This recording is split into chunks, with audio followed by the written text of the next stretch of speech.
Sometimes life breaks you once, but fate comes back years later to break you all over again. For almost 17 years, Mira stood at the same grave every Sunday morning, rain or shine.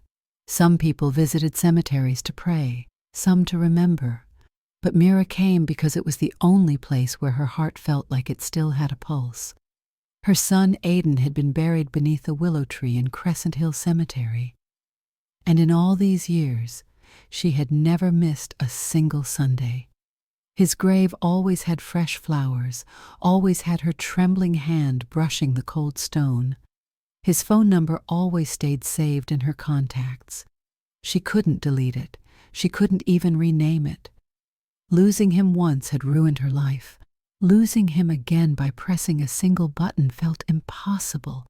People told her to let go. People told her to move on. People told her grief fades with time. But grief had settled inside Mira like a second heartbeat, constant, quiet, heavy. Aidan had died at 18. A car coming from the opposite lane had crossed the divider and hit him so hard the doctor said he passed instantly. No pain, they promised her. It was quick, they said, but nothing felt quick, except how fast the world took him away. Mira remembered the night she got the call, a paramedic's voice, trembling, telling her to rush to St. Clair Hospital. She ran barefoot, keys forgotten, breath burning, when she saw Aidan's body lying still, covered in bruises, but peaceful like he was taking a long nap. She fell to the floor. The hospital walls shook with her scream. She personally chose the coffin. She personally picked the flowers. She personally watched the soil fall over him. Every moment carved itself into her memory like scars. Her husband couldn't handle the grief. Their home turned silent. Their marriage collapsed under the weight of pain, and Mira continued her life alone, except for Sundays, when she was with him again. Everyone eventually forgot the accident. The world moved forward, but Mira's life stopped on the day the earth swallowed her son. She never told anyone this, but sometimes at night she still dialed his disconnected number. She knew no one would pick up. She knew she would only hear that cold, automated voice, but dialing gave her one moment of pretending he was still reachable. And then, one night, everything changed. At 2:42 a.m., Mira's phone buzzed on her bedside table. She reached for it lazily, half asleep, until she froze. Aidan was calling. His picture, smiling in that yellow hoodie, flashed on her screen. His name glowed. His ringtone played. Her breath stopped. Her heart forgot how to beat. How can a dead son call his mother? Before she answered that impossible call, something even stranger happened. When the past returns, it never knocks gently. It shatters the door you thought was locked forever. Mira's fingers trembled so violently she almost dropped the phone. For a moment she wondered if she was dreaming, one of those cruel dreams where she heard Aidan's laugh or felt his hand in hers, only to wake up in an empty room. But this wasn't a dream. The phone kept vibrating. His name kept glowing. Aidan, my sunshine. Exactly how she had saved it 17 years ago. The call hit the 6th ring before Mira finally found her breath. She pressed answer with a shaking thumb. At first, nothing, just heavy silence. Then, breathing, slow, uneven, human. Mom? A whisper, soft, scared, familiar. Mira's world stopped spinning. That voice, that tiny crack in the M, that faint tremble at the end. It was Aidan. Her Aidan. Her boy who used to run to her after school with scraped knees and wild stories. Her boy whose voice she thought she'd never hear again.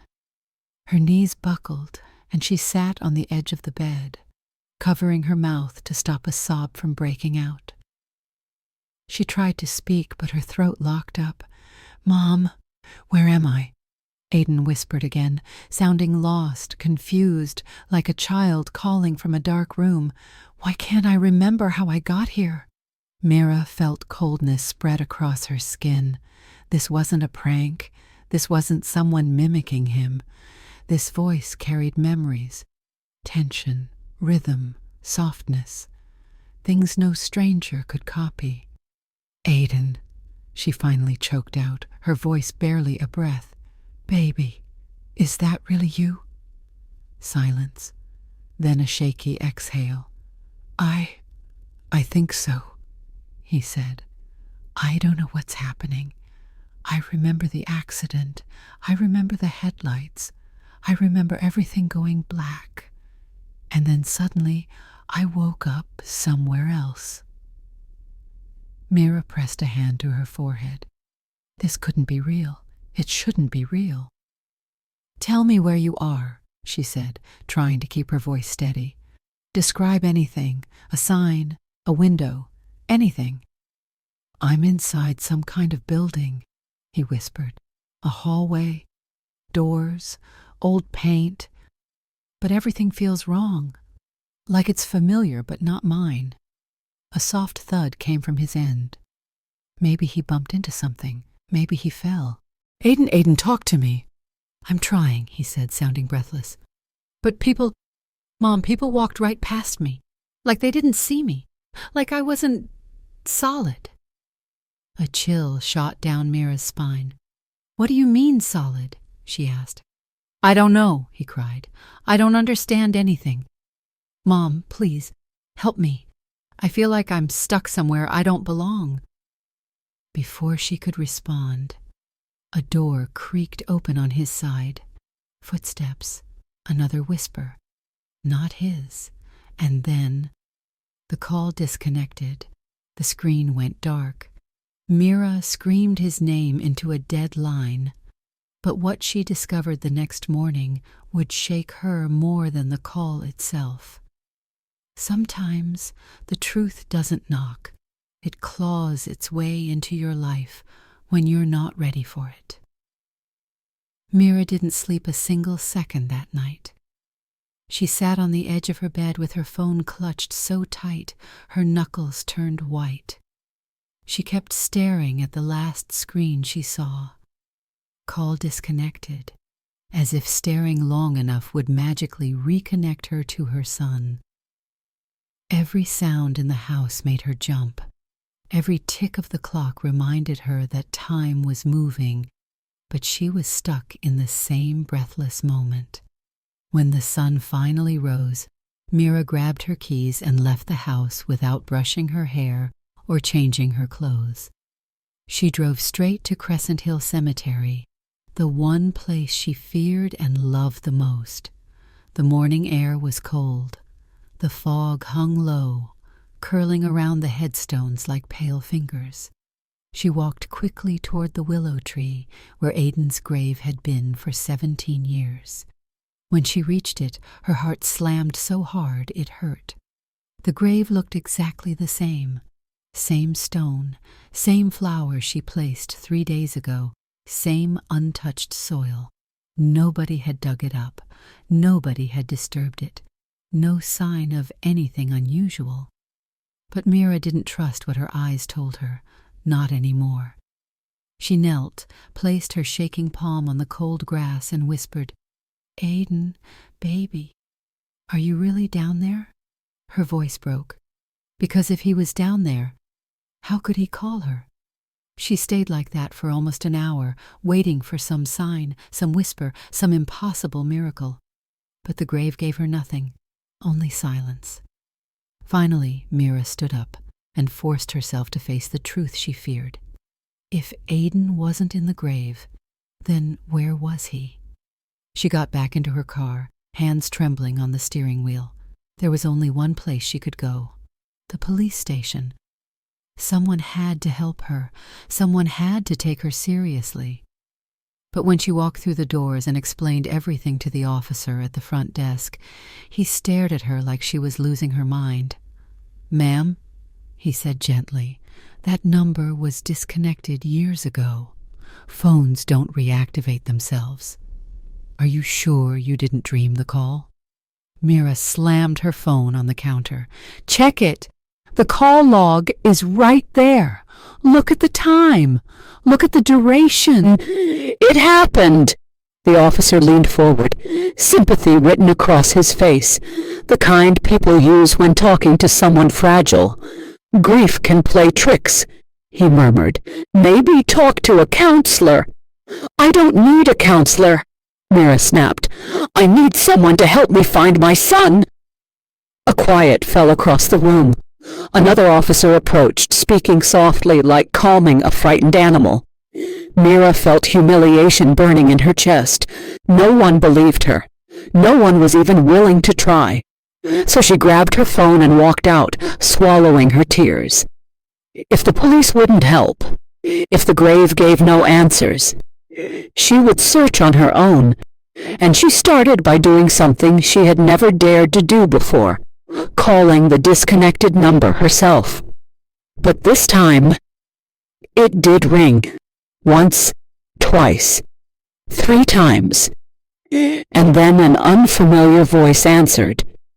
What that stranger said made Mira drop the phone onto the pavement. The scariest part isn't when the truth hides. It's when it starts whispering back. The moment that unfamiliar voice answered, Mira froze in the middle of the sidewalk. Her phone slipped from her hand, clattering onto the pavement. Her breath came out in a sharp gasp as she stared at the screen. The call was still connected. She quickly picked up the phone with shaking fingers. "Hello?" she whispered. The voice on the other end sounded distant, muffled, almost like the speaker was far away from the phone. "Whoever you are," the man said, "you shouldn't be calling this number." Mira's skin prickled. "What do you mean? This number belonged to my son." Silence. Long, heavy silence. Then a soft exhale, almost like the person was choosing his next words carefully. "This number hasn't belonged to anyone for years," he finally said. "It's inactive. It shouldn't ring, and when it does..." He paused. "It's never good." Mira's blood ran cold. "What do you mean, never good?" she asked, voice trembling. The stranger spoke quietly, voice low, almost cautious. "Because you're not the first person who's called it," he said. "And you're not the first person who claims they heard someone they lost." Mira's knees weakened. "What are you talking about?" she demanded. "Who are you?" "I can't talk on this line," he said urgently. "If it rang for you, that means something has already started." "What started?" Mira cried. "Please, my son called me last night. He sounded scared. He said he didn't know where he was." The man sucked in a breath, startled. "He spoke? He actually spoke to you?" "Yes!" Mira's voice cracked. "Please tell me what's happening." But before he could answer, the line started breaking, static buzzing, crackling like interference from something not technical but unnatural. "Mira," the man whispered. Mira froze. He knew her name. "How do you know who I am?" she whispered. More static, a strange metallic hum, words fading. "I found notes, records." His voice flickered in and out like a dying signal. "It's not random. It's connected to..." The call cut. Silence. The screen went dark. Mira stood there trembling, heart pounding so violently it hurt. She tried calling back, but immediately heard, "The number you have dialed is no longer in service." Her mind raced. Who was that man? How did he know her name? What did he mean, "You're not the first"? What did he know about her son? She needed help, real help, not officers who treated her like she was losing her mind. There was only one person who had ever tried to help her, when Aidan died. Dr. Aria Sullivan, the neurologist who handled the hospital reports after the accident. Maybe she still worked at St. Clair Hospital. Maybe she still remembered. Mira drove there immediately, barely aware of traffic or stoplights. Her hands shook the entire way. When she finally walked into the hospital lobby, she felt the past swallow her whole. This was the place she last saw Aidan's face. This was the place that told her he was gone. And now she was walking in again, searching for answers that shouldn't exist. She stepped up to the reception desk. "Hi," she whispered, voice thin. "I need to speak to Dr. Aria Sullivan. It's urgent." The receptionist looked up, then frowned. "Dr. Sullivan?" she repeated. "Are you sure?" "Yes," Mira insisted. "Please, it's extremely important."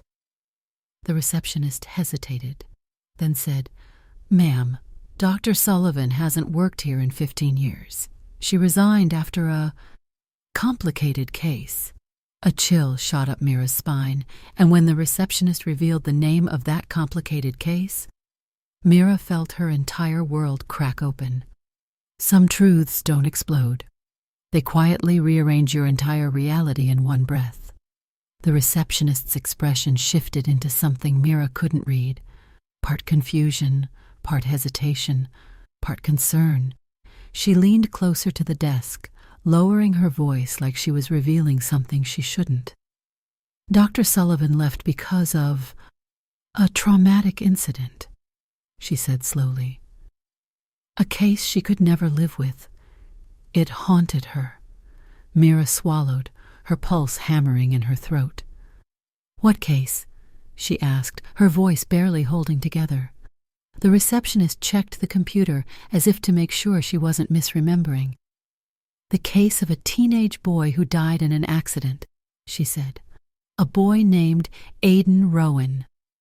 Mira felt the ground tilt beneath her feet. The room blurred. Her breath hitched. She gripped the counter just to stay upright. "That's my son," she whispered. "Dr. Sullivan handled his case." The receptionist blinked, shocked. Ma'am, I didn't know. I'm so sorry. I didn't mean to—" "Where is she now?" Mira cut in, voice raw, trembling. "Please, I need to speak to her."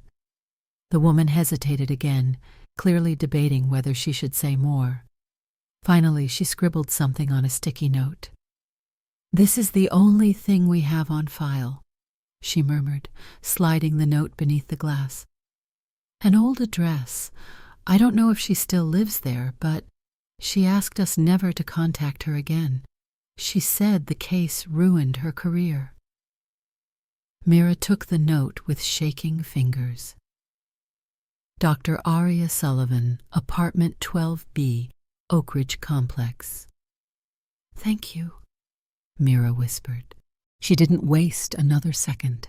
She rushed out of the hospital, climbed into her car, and drove as though her chest was on fire. The Oak Ridge Complex. The building stood at the edge of the city. Old, worn, paint peeling, balconies cracked, the kind of place where time seemed to collect dust instead of memories. Mira parked the car and hurried up the steps.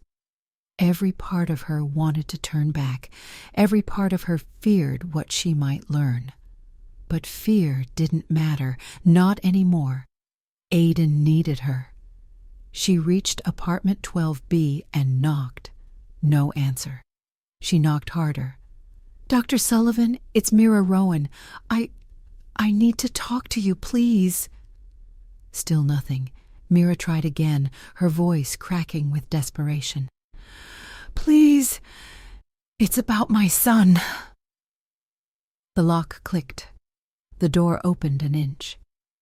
A tired eye stared back at her through the narrow gap, cautious, haunted, older than Mira remembered. "Mrs. Rowan?" the woman whispered. "Please," Mira begged. "You have to help me. Something is happening, something I cannot explain."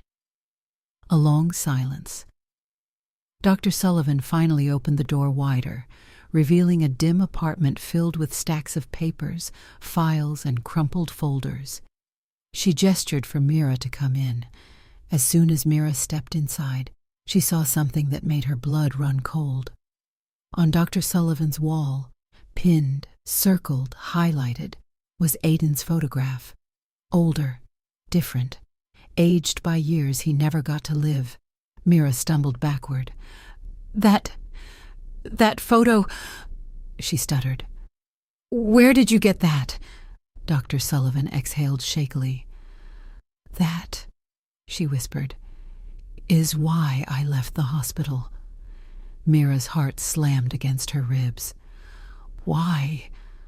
The doctor stepped closer, eyes filled with fear. Because the boy we declared dead 17 years ago may not have been Aiden. Mira felt her entire world split down the middle, and then Dr. Sullivan revealed the detail that shattered everything Mira believed about that night. Every story has a turning point, the moment where the ground breaks and the truth finally crawls out. Dr. Sullivan didn't sit. She didn't blink. She didn't breathe normally. She looked like someone who had carried a terrible secret for far too long, a secret that had eaten her from the inside out. Mira stood frozen in the middle of the cluttered apartment, surrounded by files, medical charts, X-rays, yellowed newspaper clippings, and photos of boys who weren't supposed to share the same face, including the one that looked like Aiden, older, alive, changed by a life he never lived. Dr. Sullivan, Mira whispered, her voice barely a sound. What do you mean the boy you declared dead wasn't my son? The doctor rubbed her forehead with both hands, pacing like she was trying to outrun her own thoughts. That night was chaos, she said. 2 patients came in within minutes of each other, both young men, both with severe head injuries, both found near the same intersection. One died, one survived. She stopped pacing. Her eyes lifted, filled with something Mira couldn't name. Guilt, fear, shame. And I believe, she said softly, we mixed them up. Mira's stomach dropped so hard she felt sick. No, she whispered, shaking her head. I held him. I saw his face. I knew my boy. Grief distorts the mind, Dr. Sullivan said quietly. And the boy who died, his face was heavily injured. His features were not fully distinguishable. Mira stumbled back, her hand flying to her mouth. No, don't say that. I'm not asking you to believe me yet, Dr. Sullivan said gently, but you need to see something. She walked to a cabinet, unlocked it, and pulled out a thin metal box. Her hands trembled as she set it on the table and opened it. Inside were 2 old medical bracelets, the ones placed on unconscious patients on arrival. One read, J. Doe, male, unknown identity, critical condition. The other, Aiden Rowan, 18, fatal injuries. Dr. Sullivan pointed to a timestamp printed faintly on the edge.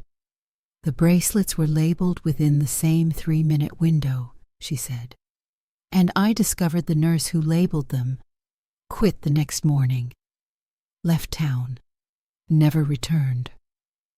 Mira felt air leave her lungs in sharp, painful bursts. So you're telling me, she whispered, that my son lived? That the boy who survived was him? Dr. Sullivan swallowed hard. I'm telling you something went terribly wrong, and after the accident, a young man with no memory, no identity, no past, started a life as someone else. Mira pressed a hand to the table to steady herself. Everything in her world was tilting. You said you found his photo, Mira said, her voice trembling. Where did it come from? Dr. Sullivan reached behind a stack of files, pulled out one photo, and placed it gently in Mira's hand. It was Aiden, but older, maybe in his 30s, alive, standing in front of a building Mira didn't recognize. Tears blurred her vision. "That picture," Dr. Sullivan whispered, "was sent to me anonymously 6 months after I left the hospital. No message, no explanation, only that. And ever since then, I've known something wasn't right." Mira stared at the photo, her chest shaking. "He's alive," she breathed. "He's alive somewhere." Dr. Sullivan nodded. "But Mira," she said, voice fragile, "if he is alive, he might not remember you. He might not even know he is Aiden." A silence swallowed the room. Mira lifted the photo to her chest, holding it like a lifeline. A mother's grief turned into a mother's fire. "Then I'll remind him," Mira whispered, "and I'll find him, no matter where he is." Interval. Re-hook. The truth had finally cracked open, but in the next 4 parts, the real storm begins. Because finding Aiden was only the beginning. When a mother starts searching for her child, fate itself begins to move out of her way. Mira clutched the photograph of the older Aiden so tightly it bent at the edges. Her breath trembled, her vision blurred, but inside her chest something had ignited. Something fierce, unstoppable. For 17 years she lived like a ghost, but now she felt alive again, because somewhere out there, her son was alive too. Dr. Sullivan watched her with troubled eyes.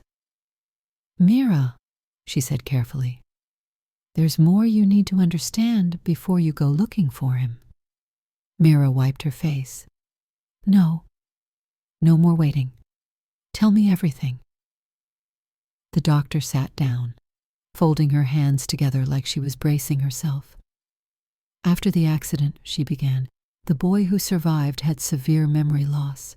He didn't remember his name, his family, anything from his past. We tried to help him recover, but nothing worked. His brain refused to connect to his old life." Mira felt tears sting her eyes, but she listened. "We released him into state care," Dr. Sullivan continued. "He was given a temporary identity until he chose a new one himself, and months later, he vanished. Just disappeared. No forwarding address, no contact, no trace." Mira closed her eyes for a moment, trying to steady her breathing. "And no one tried to find him?" she whispered. Dr. Sullivan shook her head. "He was over 18 by then, legally an adult. He had the right to vanish if he wanted." "But he didn't want to vanish," Mira said firmly. "He was lost." The doctor's face softened with regret. "That's why I couldn't keep working," she confessed. "I knew something wasn't right about that night. I knew I had ruined a family without even knowing it, and when I received this picture," she pointed to the photo in Mira's shaking hands, "I realized I wasn't imagining it." Mira studied the photo again. Aiden, older, stronger, tired, standing in front of a worn-down apartment building. Behind him, a faded sign read, "Riverdale Complex, Building C." Her heart thudded. "Where is this place?" she demanded. Dr. Sullivan hesitated. "I don't know the exact city. The address wasn't included." Mira felt her chest tighten. "How am I supposed to find him then?" The doctor stood, walked to a filing cabinet, and pulled out a thin enveloped letter. "This arrived a week after the photo," she said. "I've never shown it to anyone." Mira took the envelope carefully. Inside was a single slip of paper with 5 shaky words written in messy handwriting she recognized immediately, because it was his. "Mom, please find me." A. Mira's breath stopped. She pressed the paper to her lips, trembling. "He's looking for me," she whispered. "He's trying to come home." Dr. Sullivan nodded. "But Mira..." Whoever sent those pictures and letters knew things only someone close to him could know. Someone who might be watching him. Mira's stomach dropped. "You think he's in danger?" Dr. Sullivan didn't answer. Her silence said everything. Mira steadied herself. "I don't care who has him. I don't care what stands in my way. I'm going to find my son." She turned to leave, fire in her chest, purpose burning through her veins. But before she reached the door, Dr. Sullivan called out, "Mira, there's something else, someone else." Mira turned slowly. "Who?" The doctor took a deep breath. "The man you spoke to earlier, the one who answered the old number. He came to me once, years ago. He told me the same thing he told you. The number never rings unless something unusual is happening." Mira's pulse raced. "What does he know?" Dr. Sullivan's voice lowered to a whisper. "He said Aiden wasn't alone the night he disappeared. And the person who vanished with him wasn't a stranger at all. The closer Mira got to the truth, the more it felt like someone else had been searching for it too." Mira froze in the doorway, her hand hovering over the knob. "What do you mean?" she whispered. "He wasn't alone." Dr. Sullivan swallowed hard, her eyes dark with worry. "The boy who survived, the one we now believe was Aiden, was last seen leaving the state facility with another patient, a young man around his age. Both vanished the same night, and we never found either of them." Mira's heart dropped. "Who was he?" she asked. "Did they know each other?" Dr. Sullivan shook her head. "No family. No identity, just another amnesia case, someone who also woke up with no memory after an accident. Both boys arrived around the same time, both injured, both lost. And then one night, both disappeared." Mira felt her pulse thrum painfully. "So Aiden wasn't running away," she said softly. "He was escaping." Dr. Sullivan nodded. "That's what I believe." "But escaping from what?" Mira asked. The doctor didn't answer. Instead, she walked toward her cluttered desk, pushing aside stacks of files until she found a faded envelope. She handed it to Mira.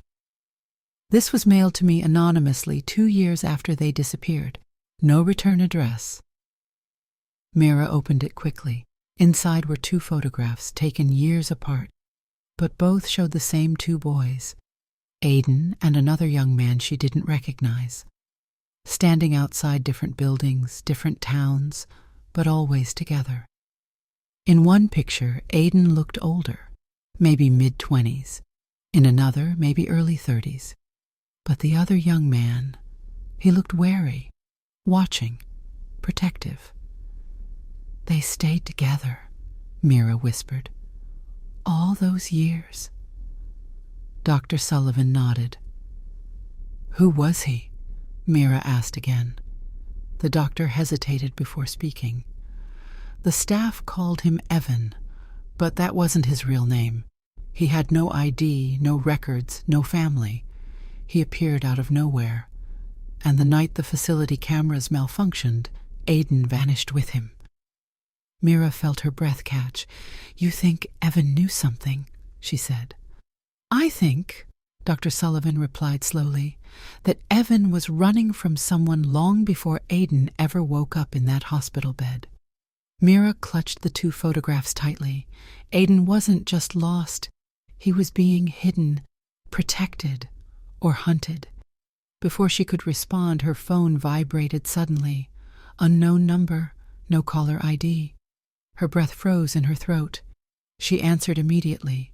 Before she could speak, a voice whispered, "Mira, if you want to find your son, stop talking to the doctor." She felt her entire body go cold. "Who is this?" she demanded. The voice was shaky, urgent, almost panicked. "Please, just listen. They're watching you now. They're watching her. If you stay there, they'll come." Mira's knees weakened. "Where is my son?" she cried. A pause. Soft breathing, painful hesitation. "You're close," the voice whispered. "Closer than anyone has ever been. But if you want to reach him alive—" Silence. Then, "Leave the apartment. Now!" The call ended. Mira stared at her phone, heart punching against her ribs. Dr. Sullivan stepped toward her, confused and frightened. "Mira, what happened? Who was that?" Mira grabbed her purse, her voice breaking. "Someone who knows where Aiden is." She reached for the door, but before she could open it, a floorboard creaked in the hallway. Mira and Dr. Sullivan froze. Someone was outside, and whoever it was, they weren't there to help. Sometimes danger doesn't knock. It waits, patient, silent, already inside. For a moment, Mira didn't dare breathe. The soft creak of the floorboard outside Dr. Sullivan's apartment was impossibly slow, the kind that only comes from someone trying not to be heard. Dr. Sullivan's face blanched. She mouthed, "They're here." Mira's pulse hammered. The stranger on the phone. He wasn't warning her about something coming. He was warning her about something that had already arrived. Dr. Sullivan moved first. She flicked off the lights, plunging the apartment into a dim twilight glow. Mira clutched the photographs of Aiden and Evan to her chest as the doctor whispered, "Don't speak. Don't move." The hallway outside fell silent again. No footsteps, no voices, just stillness. And that was worse. Mira pointed toward the back exit, a small service door through the kitchen that Dr. Sullivan seldom used. The doctor nodded. But before they could take a step, a slow, deliberate tap echoed against the apartment door. 1, 2, 3, like someone knocking politely, while knowing exactly what power they held. Mira's breath hitched. Dr. Sullivan pressed a trembling finger to her lips and inched toward the kitchen, motioning for Mira to follow. The knocking stopped. A low voice spoke from the hallway, calm, confident, eerily familiar. "Dr. Sullivan, we need to speak with you." Mira felt her spine lock. She knew that voice. She'd heard it before. Where? When? The doctor didn't answer. She ushered Mira through the kitchen. Just as they reached the back door, the apartment's main door handle began to turn. Mira's heartbeat thundered in her ears. The doctor whispered, "Go. Don't stop. Don't look back." Mira shoved the service door open. Cold air flooded in. They slipped into the narrow stairwell. Metal steps, peeling paint, shadows stretching downward. Behind them, the apartment door gave way with a violent crack. Heavy footsteps spilled into the room. Dr. Sullivan grabbed Mira's hand. "Run!" They raced down the stairs. Mira stumbled, clutching the railing as distant voices shouted, "Find them!" Every word hammered through her bones. As they reached the ground floor exit, Dr. Sullivan halted abruptly. Standing outside the door was a man in a dark jacket, hood over his head. His face was hidden, but Mira recognized his stance immediately. Still, watchful, like someone who had spent a lifetime listening before speaking. The same presence, the same breathless urgency. It was him. The caller. The moment he saw Mira, he exhaled shakily. "No time," he whispered. "They're seconds behind you." Mira stepped back, fear and hope colliding violently. "Who are you?" she demanded. The hooded man looked up just enough for her to see the outline of his jaw. His voice cracked as he spoke. "I'm the one who's been keeping him safe." Mira's heart nearly stopped. "You know Aiden?" His answer was barely a breath. "I've been with him since the night he ran." Before Mira could speak, The stairwell above exploded with footsteps. "Move!" he hissed, grabbing her hand. Dr. Sullivan shoved Mira forward. "Go with him. I'll stall them." Mira shook her head, tears burning her eyes. But the hooded man didn't give her a choice. He pulled her into the alley as Dr. Sullivan turned back inside, facing the danger alone. The last thing Mira heard before the door slammed, "Check every floor!" Then, silence. Cold night air, the hooded man whispering, "If you want the truth, you follow me, now." But Mira knew one thing. Wherever he was about to take her, she would finally be walking toward Aiden. Some reunions break you. Others put you back together, piece by piece. Cold wind rushed through the narrow alley as the hooded man tugged Mira forward. Every step echoed with fear and hope tangled together like two trembling threads. Mira didn't know where they were going, but she knew this was the closest she'd been to Aiden in 17 years. Her heart felt like it was learning how to beat again. The man finally stopped behind an abandoned warehouse on the edge of the city. Its broken windows stared like hollow eyes. The air smelled of dust and rust, but underneath it, Mira felt something electric, something familiar. "This is where he is," the hooded man whispered. Mira turned to him, eyes blazing. "Who are you? Tell me the truth." He hesitated, then slowly pushed back his hood. A gasp ripped from her throat. It was the other boy from the photographs. Older now, with tired eyes, but a gentleness that made her heart sting. "You're Evan," she breathed. He nodded. "I've been with him since the night he woke up. I helped him survive when he had no one, and when he started remembering pieces, he kept saying one name."